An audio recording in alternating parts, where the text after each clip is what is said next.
Hello, everyone, and welcome to badgerbeat.com. Rob Hernandez along with Jim Polzin and Tom Oates at the end of, guys, what was really a crazy Saturday night here at the Bradley Center.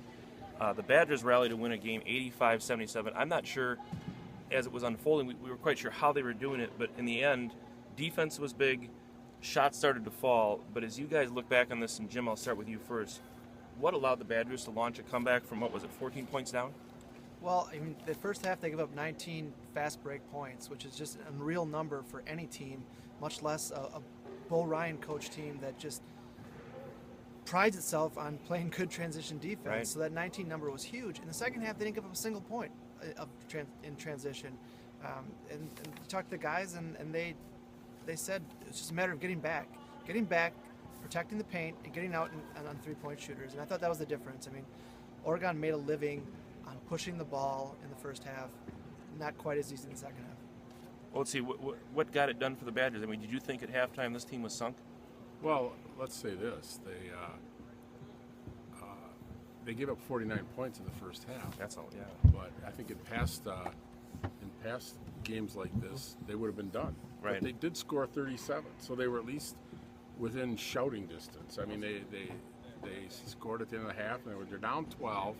They were at least within shouting distance. Then they came out in the second half, and they started hitting some shots, right, which they hadn't really consistently hit shots in the first half, and the crowd got into it. And this crowd was an absolutely huge factor in this game. And so in the second half is when you found out why the Badgers wanted a home game here, why it was important for them to right, go out and win a home game here, or earn the right to have a home game, or what is essentially was a home game. And I think you saw in the second half, because the crowd in many ways sustained the Badgers.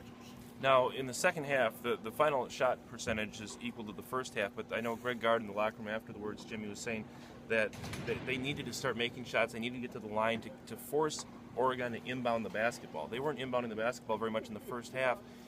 Was it that simple in the second half? And what was that the biggest key, or were there other factors that maybe kind of go unnoticed in this huge comeback? I think that was huge. I think it's so much easier to get out in transition if you're collecting rebounds, and especially long rebounds. It just allows a team to get out that much quicker. If the ball's going through the net and you have to inbound it, that allows like a team like Wisconsin to get back and quicker. I thought they also did a better job, Wisconsin did, of taking care of the ball. Sure. No live ball turnovers. They had 2 turnovers after halftime, and I don't remember either of them being a real bad one. So it's just they just played so much sounder on both ends of the court in the second half, and I think we saw in the second half what UW can be.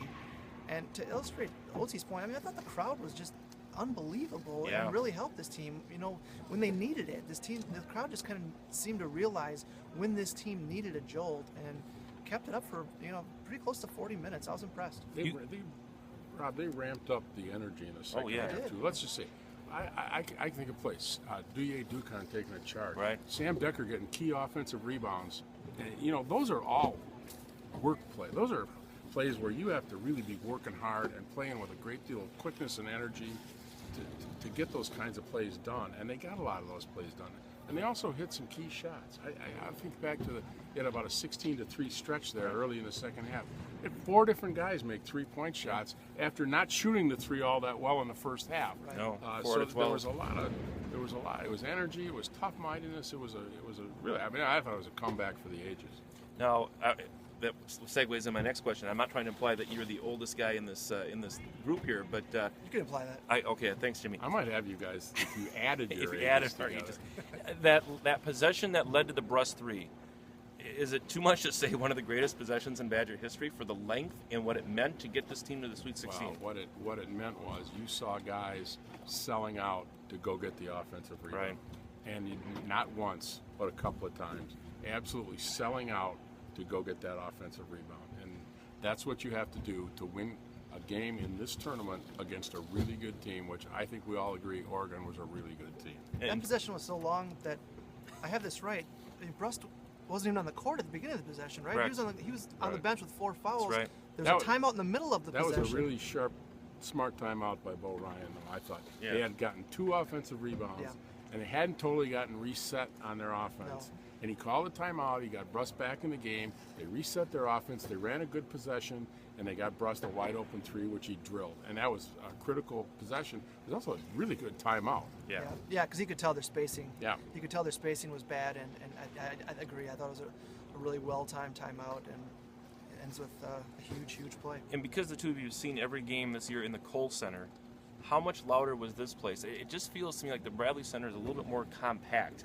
It just seemed like acoustically it was so much louder in here than say when I walked in when the Iowa coach was going nuts, when a couple comebacks this year, the Florida game, it just seemed like this place was up for grabs, and maybe the decibel level louder. I know on Twitter people were saying that the fans that were here were probably more energized than maybe the fans back at Madison, because there's a lot of season ticket holders in that group. And there's a lot more to play for. There's so much at stake. Right, I agree, right. Jimmy. That's huge. I think the Kohl Center crowd does a pretty good job, but those games this year weren't really for Big Ten titles. There were a lot of games that were during the streak that were important, but nothing had it riding on it like it did today. It was different atmosphere, and I mean Jonathan Brust, Ben Brust's brother. I love that. Was a picture of what this crowd was. He was just. He was drawing with the mascot. He was. It was crazy. I mean, they were so loud. My ears are still ringing. We're an hour and a half after the game ended. I'll put you guys on the spot. There were so many heroes in this game. Who's your player of the game for the Badgers? Can you pick one? I picked Kaminsky for the replay because I had to, but go ahead. I mean, if you got. I think Trayvon Jackson's free throws. I mean, he doesn't make those, and all of a sudden you're talking about thinking about what possessions mean. Not just his free throws. He scored. He hit some clutch baskets. Made better he decisions. Rebounded. One turnover in the second half. He made particularly. Yep. I thought he made much better decisions in the second half. And there was a play early on in the second half where he took the ball right to the basket on a break and just busted through a couple guys and made a shot. And that was one of the plays that got the crowd going. I would have to say Trey Jackson. I think he did a marvelous job on all ends of the floor. But you're right. You can go Sam Decker. Sam Decker played 32 minutes, guys, and I think the stat of the game: Decker 32, Nigel Hayes 10. I know there were at some points yesterday, us experts in the media room were wondering if that might be 15 and 15. Or 20 and 20. I mean, Sam Decker has the ability to impact the game in so many ways. He's so athletic. Right. He blocked shots. He grabbed. He went to the. He got defensive rebounds. He got offensive rebounds. He kept balls alive on that. He scored some big baskets. He he took the ball that dunk right out of the gate early in the first half. He just impacted this game. But you can go back and say any of it. Almost anyone. Brust's three was the biggest three of the season. Yeah. Happened to set a record for him. Right. He broke Wisconsin's career record That's with amazing. that particular three. Josh Gosser had some clutch shots and played pretty good defense on what I thought Joe Young I thought was a terrific player for Oregon, and they did well to almost limit him to what they did. 29 points. Yeah. I think tonight showed again though why this team is special because of its balance. Right. The fact that we are having a difficult time deciding who the player of the game is, I think speaks to just how versatile and balanced this team is, and how well they feed off each other and like one another, and nobody cares if they're the star or if someone else is getting praise. It's a special group, and they're still dancing. Lastly, and you say Sweet 16 up next. We'll talk about it over the course of the week, but first impressions about what the Badgers, how they kind of come down from this high, but not too far down that next week becomes a disaster. Well, sometimes what happens in this tournament is your first two games are relatively easy, and by the time you get to the second weekend, it's mostly just the big boys that are left. Right. And every game you have is going to be a war. Well, they went through it already. I mean, to me, Oregon is a Sweet 16 caliber team as well. I think their season, other than that one little stretch in the middle, would tell you they were a Sweet 16 caliber team.